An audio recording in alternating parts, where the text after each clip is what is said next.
এই সপ্তাহের রতে আমরা দেখি যখন চ্যাট গেবেল তার ম্যাচ জিতে মানি ইন দ্য ব্যাংক ল্যাডারের জন্য কোয়ালিফাইড করে, তখন অ্যাবি দ্য উইচ আসে। আর অ্যাবি দ্য উইচকে দেখে চ্যাট গেবেল ভয় পায়, সেটা তো স্বাভাবিক, কারণ তার আগের সপ্তাহের রতে চ্যাট গেবেলকে হোয়াইট সিক্সের লোকেরা খুব পিটিয়েছিল, প্রায় আধমরা করে দিয়েছিল।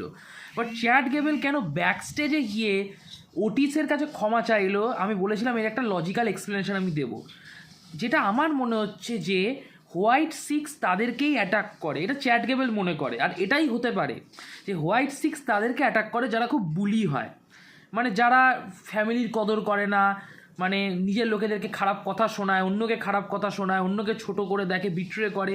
মোস্ট প্রবাবলি হোয়াইট সিক্স হয়তো তাদেরকেই অ্যাটাক করে, এবং এটা হয়তো চ্যাট গেবেল জেনে গেছে বা ওকে হয়তো বলেছে গত সপ্তাহে ওকে অ্যাটাক করার আগে।